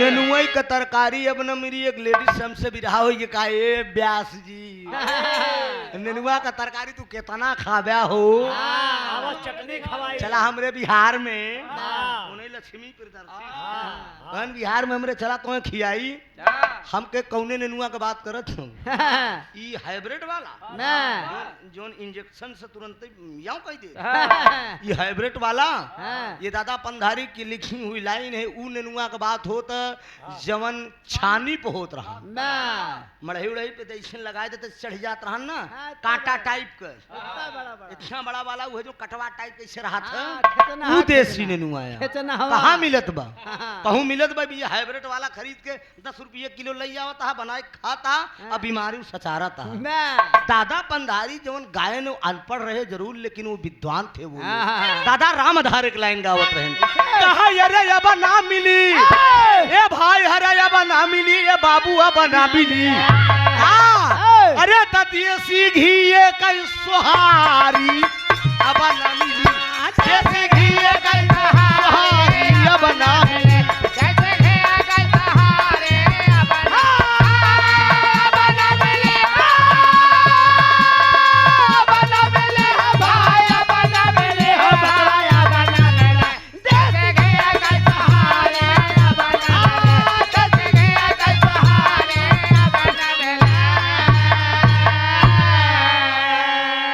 कहूँ मिलत है अब यहाँ रिश्तेदार पहुँचत हैं रिश्तेदार पहुँचत हैं तो कहूँ कटोरिया में घी रोटी लगावे घरे के नहीं मिलत पहले के घी रहन क्योंकि घरे अगर मारा जाए तो भाई साहब कई गांव तक कभी जी महकत रहा अब बगलिन खाए ले छेव के पता ही न लागे सोचा आप रिश्तेदार आए जाते हो सकते एह डेबरा में हो ही है दूध दही के खान बा ना तो रिश्तेदार आवे तो अब्बू खोआ मिलत है भाई हमारा रिश्तेदारी करियापुर में वहाँ सब रिश्तेदार बैठे यहाँ जब उनके सब खिया कभू आई थी तो खोई चीनी मिली हाँ खाए के पानी पी के देखा अरे तना होशियार हो तो कमजोरो जी समझा नहीं अब राय भैया अगर खोआ रखे हो तो सवेरे इनका दे दे है इनका खिया हमका नहीं इनका खिया है कि बस एक लोटा पानी पिया है हाँ? ये पूर्ति यहाँ से होती है दोस्त ये आप जान लीजिए कि देसी घी कई सुहारी अब हमरा मिली। अब न मिली कहीं भाई नौकरी आई सरकारी अब न मिली मिलता है। एक लड़किया के बियाह में हम लोग बिरहा गावे गए, हम और काका लाल जी लहरी वाह यहर प्रतापगढ़ में हाँ, 48 ट्रक के मालिक लड़की के बाप रहन। वाह 48 ट्रक के मालिक लड़की के बाप रहन। हाँ। अब बेटवा के बाप तब मोबाइल का जमाना रहे नहीं रहन। हाँ। आज 40 नंबर गोमती पर लहरी काका के लिखा है इस प्रोग्राम। लहरी काका ठीक करें 30,000। हाँ, हमरे लगेगा चरपहिया से जब उतरा तो हम समझ गए बर्बाद मनाई। हाँ, हेमा परखे में बहुत तेज है ये। हाँ। अगर चरपहिया से उतरा हम कहे वो बड़ी मुर्गी है ये। हाँ, बैठाए उनका बढ़िया जल पान ठंडा उंडा मंगाए हाँ, पियाए हुआ है। हम कहे और सेठ जी सिगरेट उगरेट चलेगा कुछ? हाँ। कहें हाँ हाँ चलता है। हम कहे हाँ। ओ क्या बात है। वाह अच्छा कुछ करे के बाद ओकरे बाद हम कहे प्रोग्राम लिख लीजिए। हाँ, हम कहे बिल्कुल सर लिख लूंगा। डायरी ला बेटा। हाँ, डायरी लिया लगे खजाम के सेठ जी क्या लिख दूं पेमेंट? हाँ, कहें जो समझिए। वाह हमके सेठ जी कहें बता दीजिए कितना होगा। जो लहरी काका लिए हैं और फोनवा से धई के बात होगी हल्के से। काका कहना कहें बेटा हम 30 ठीक करे हैं। हम कहे जाए दो लहरी जी को आपने 30 किया है हमको 28 कर दीजिए। हाँ, हम कहे सयान है दुई कम कही दे। वाह कहें पेमेंट देहन 5,000 निकल रहे हैं जय सीताराम। ओकरे बाद हम दोनों जने पहुंच गए। और दोनों जने पहुंच गए जब ट्रक पर ट्रक खड़ी रहे भैया। वाह सच्चाई बतावा थी दुल्हा जब उतरा तो दुल्हा का बाप ऐसे नोट बिछावत गया। हाँ, ऐसे नोट बिछाए जैसे उ दुल्हा नोट कचरत ऐसे गह पंडाल जहाँ द्वार चार होत रहा हुआ तक ऐसे नोट कचरत गहा। हम सब देख के ऐसे हक्का बक्का हो गए। ओकरे बाद जमन है हम कुछ घराती लोग से पूछे हम कि यार लड़केवा कोनो सरकारी नौकरी उकरी पाए बगा कहाँ गायन आहाई तो सेठ घरे के लड़किया लेकिन लड़केवा यहीं भर्तिया में हमके का भा कहाँ की सफाई कर्मी में भा। सोचा सफाई कर्मी के इतनी बढ़िया कीमत भी सोचा। और ओकरे बाद सवेरे गाना गा के जब उतरे ना तो पेमेंट देख तो कहें साला हमार कीमत नहीं समझे। मैं लाल जी लहरी और त्रिभुवन नाथ बिरहा लेके आया ये हमार कीमत नहीं समझे। बाबा चरपहिया दे दे बेचारा लड़की के बाप अब कीमतें इनका नहीं समझे। हम कहे ऐसा करा बाबू साहेब हमार पेमेंट जल्दी कहते नहीं हम अपनों कीमत भूल जा। हम कहे बतावा चरपहिया ले ले लड़की वाले तो नल्ला तक चूस ले और उसने बात कहा था कि हमार कीमत नहीं समझे। इतना बढ़िया बफर सिस्टम भोजन किया है इतना बढ़िया अरेंजमेंट किया है और को अब कहा था कि हमार कीमतें नहीं समझे। तो यही बड़े कहे कि अब नौकरी ये सरकारी अब ना मिली। हमारे देश के प्रधानमंत्री अग्निपथ योजना शुरू कर दिए हैं। 4 साल का नौकरी मिली। अब 4 साल में कब रिटायर हो जाबे कब पेंशन ले जा पेंशन से न मिली 10-12 लाख जोड़ के पूरा एकदम ठंडा कर दी है। ओकरे बाद 4 साल नौकरी करे के बाद ओकरे बाद आय के खोवा बेचा घाट फिर भैंस चरावा घाट नहीं गोबर टारा। सोचिए ये दशा है दोस्त हिंदुस्तान की। इसीलिए कह रहा हूँ नौजवानों अपने दम का दम रखो लेकिन बच्चों को शिक्षा जरूर दीजिए दोस्त। ये नहीं है कि मतलब अगर नौकरी नहीं मिल रही तो बच्चों को शिक्षा नहीं दी। बेटियां चाहे बेटी हो चाहे बेटा मालिक ने मुझे भी एक बेटी दिया है लेकिन इंग्लिश मीडियम से बेटी को मैं पढ़ा रहा हूँ। अब जो कहती है लड़कियां का कम मांग करी थी लेकिन बिटिया के पहले शौक पूरी करती है। बिटिया कहा हमका नई स्कूटी चाहिए। हमने कहा बस 4-6-10 प्रोग्राम गा रहे तो वो भी हो जाएगा। बेटा की ये एहसास बच्चे न करें कि मतलब मेरा बाप मेरा सपना पूरा नहीं कर सकता। ऐसा भाव हर लोगों के अंदर होना चाहिए। आखिरी भाव है कहा अरे अब ना मिली ए भाई अब ना मिली ये बाबू अब ना मिली। अरे तजे कर मर गई महतारी अब ना मिली। मर गई महतारी अब ना मिली।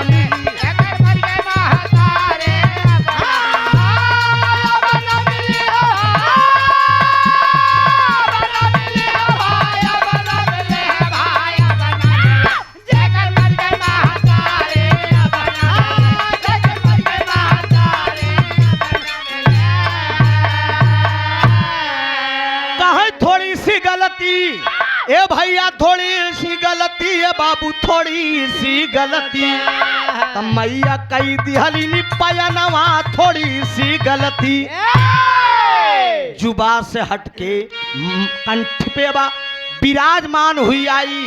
अरे गंगा कवि के सभा बीच में अरे बजने लगी बधाई राम, थोड़ी सी गलती कविवर कई दिहले न रचनवा, थोड़ी सी गलती। कवियों की जुबान से हटकर मस्तिष्क पर विराजमान हुई। आज भी राइटर जो लिखता है, कलाकार वही गाता है। गागर में सागर भरने का काम कभी लोग करते हैं। यहीं से गाना मेरा खत्म हो गया और आखिरी कार्यक्रम है। इसी गीत के साथ हम विदा होंगे आपसे। आज आपके पड़ोस में फिर आना है, समय से जाएंगे, आराम भी करेंगे, दिन भी सोएंगे, फिर शाम के पंच परमेश्वर का सेवा करने का मौका आप लोगों के बीच में मिलेगा।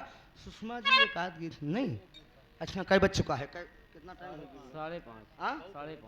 5:30 5:30 हो गया। नहीं हाँ ज़्यादा ही सफाई नहीं यहाँ देखा था, मतलब यहाँ कमल के फूल वाले यहाँ।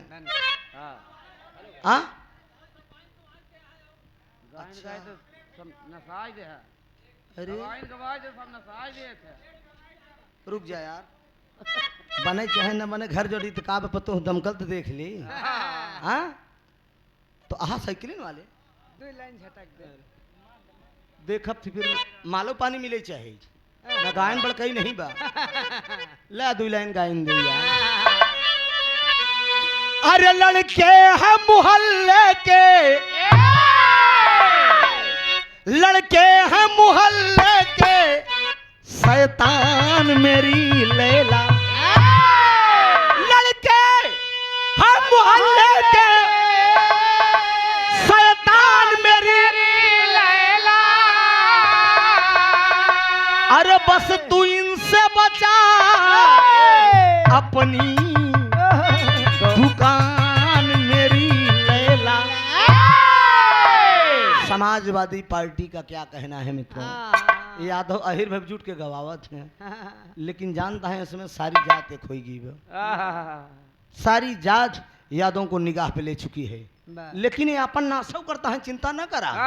अहिरे के छक्कड़ में आपन नाश करता है, लेकिन तकलीफ इतना ही बा कि आपन तो नाश करते ही है, अपने एक मिनट अपने साथ साथ अहिरवों को ले बढ़ाता है।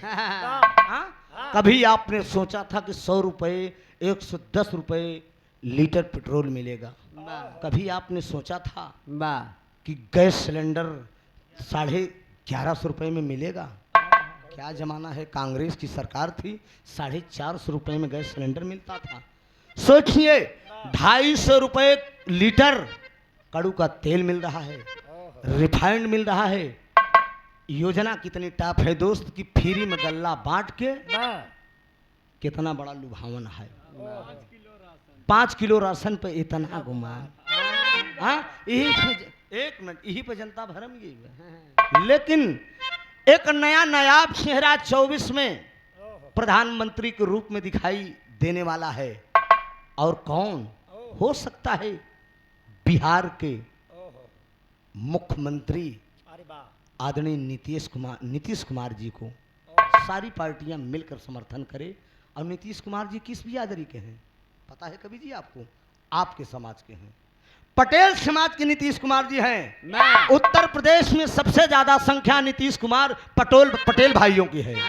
ये योजना बनाई जा रही है, अगर नीतीश को प्रधानमंत्री बनाया गया, ये पटेल लाभी अगर सरक गया तो सरकार बनने से कोई रोक नहीं पाए। हर आदमी अपनी बिरादरी खोज रहा है, इसलिए बिरादरी की संख्या इकट्ठा की जा रही है। इसीलिए कहना हुआ कि अरे समाजवादी पार्टी की पहचान है, समाजवादी पार्टी की पहचान है, समाजवादी पार्टी की पहचान है, समाजवादी पार्टी की पहचान है। हेलो, समाजवादी पार्टी की पहचान है, समाजवादी पार्टी की पहचान है, समाजवादी पार्टी की पहचान है, समाजवादी पार्टी की पहचान है, समाजवादी पार्टी की पहचान है।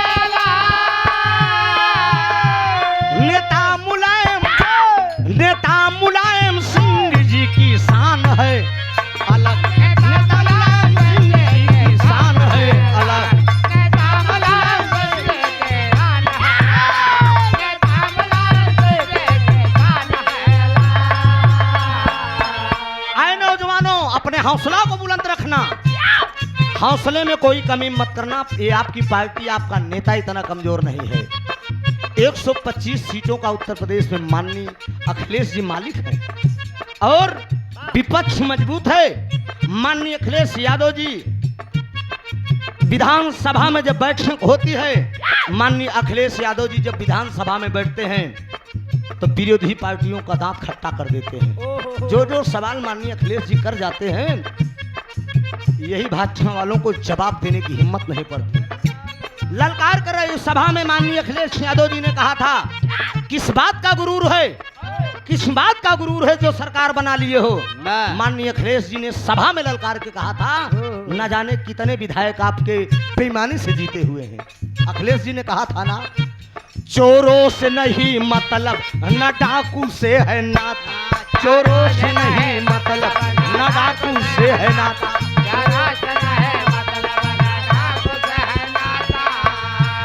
चोरों से नहीं मतलब न डाकू से है नाता,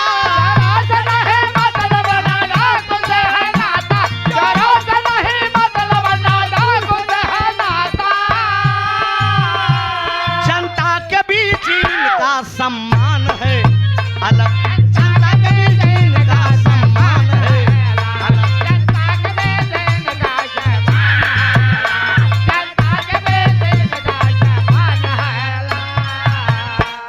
गीत गाने का मतलब नहीं है, अपने मन में ठानिए। आने वाले जो 2024 में तैयारी करिए। उत्तर प्रदेश सबसे बड़ा उत्तर प्रदेश सबसे बड़ा, जो कहूँ वही करो, अपन मत चाहे जहाँ ध्यान से मतलब नहीं बा। 2024 में कमर कस के रखिए। उत्तर प्रदेश केंद्र की सरकार जो बनती है, यही उत्तर प्रदेश से निकलता है। अगर उत्तर प्रदेश में अगर मजबूती बढ़ गई तो सरकार बनने से कोई रोक नहीं सकता। वैसे भी मोदी साहब की तो रिटायरी आ चुकी है, उनका कोटा भी पूरा हो चुका है। देखा जाए, वह कहना है बिरहा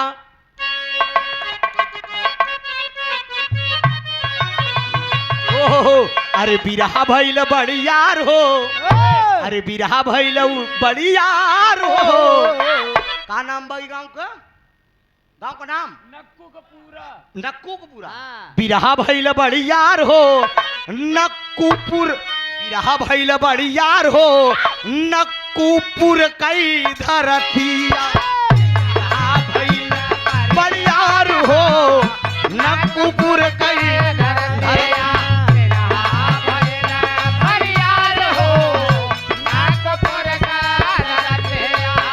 संतोष भैया कहाँ चाली गई ले, संतोष भैया कहाँ चल गई, संतोष भैया कहाँ चल गए। पूरी रात आपन नहीं मुहवा हो देखैले, सारी रात आपन नहीं मुहवा हो देखैले। सारी रात आपन हो देखैले। अब होई भेटिया दीदार हो, अरे अब होई हई भेटिया दीदार हो नक्कूपुर कई धरतिया, होई हई भेटिया दीदार हो।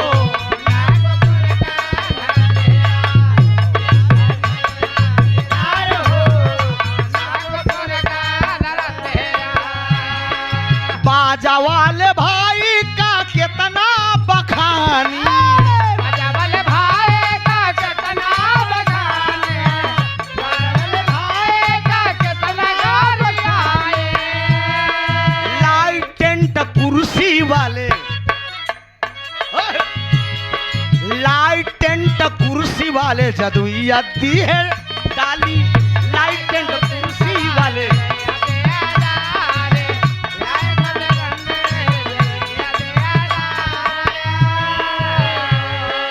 दीवाना म्यूजिक से मिला खूब प्यार हो, आशीष भैया का चैनल आटई भाई,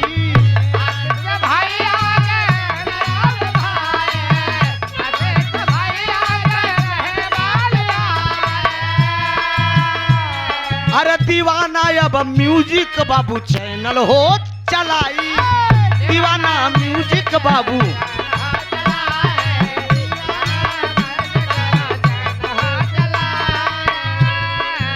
गाना मिली तो का धुआंधार हो, अरे गाना मिली तो का धुआंधार हो, नक्कुपुर कई नगरिया गाना मिली तो का धुआंधार हो, नक्कुपुर कई धरतिया।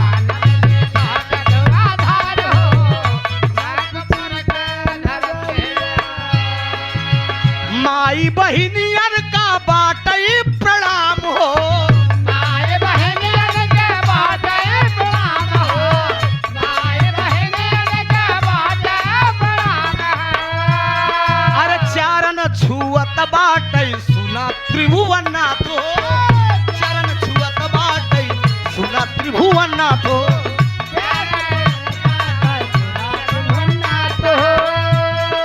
फिर होई हैं भेटिया दीदार हो, अरे फिर होई हैं भेटिया दीदार हो, नक्कुपुर कई धरतिया।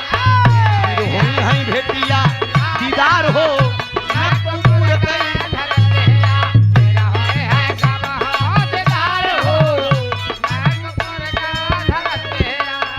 केतना बखान आज करी मोरे भाई,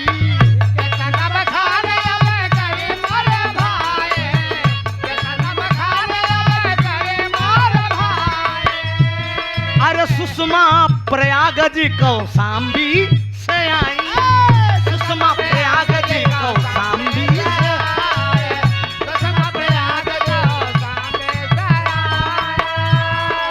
कन्हैया कभी का मिला प्यार हो, अरे कन्हैया कभी का मिला प्यार हो, नक्कुपुर कई धरती। कन्हैया कभी का मिला प्यार हो, नक्कुपुर कई धरती।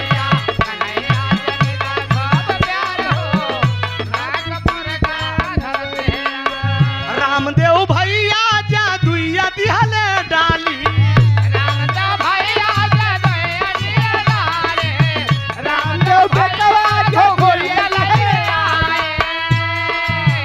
आकाश बहादुर अब ढोल ठोक के जाई, आकाश बहादुर अब ढोल ठोक के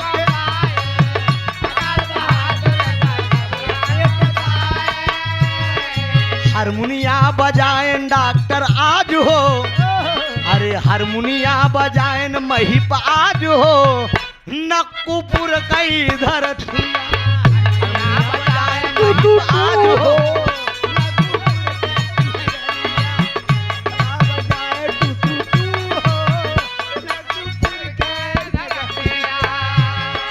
राम नरेश आ जाए और गुलाब भैया आए,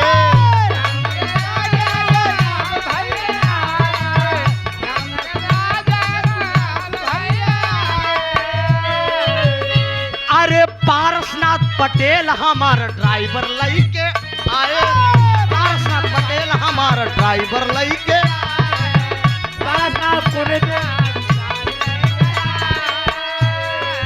अरुण भैया दिहल 60 रुपया इनाम हो,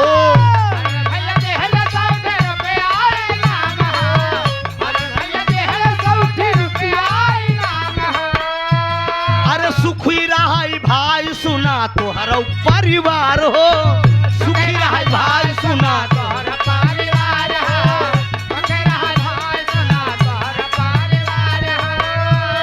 अरे घरवा का जोहत होई है नारी हो, अरे घरवा का जोहत होई है नारी हो, नक्कुपुर कई धरती। घरवा का जोहत होई है नारी हो, नक्कुपुर कई धरती।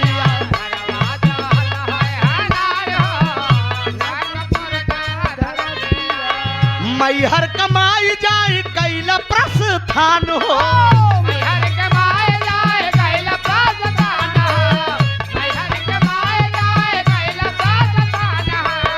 पंडा जोहत होई है कई के आसनान हो, पंडा जोहत होई है कई के आसनान,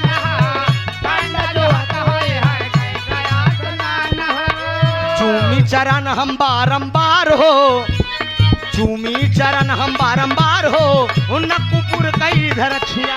चूमी चरण हम बारंबार हो, नक्कुपुर कई धरतिया।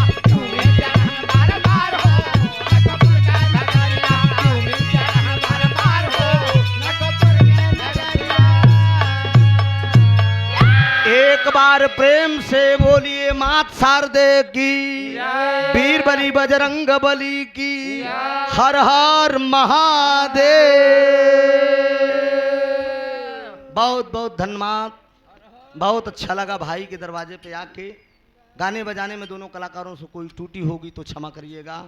जीवन रहेगा, फिर कभी दीदार होगा।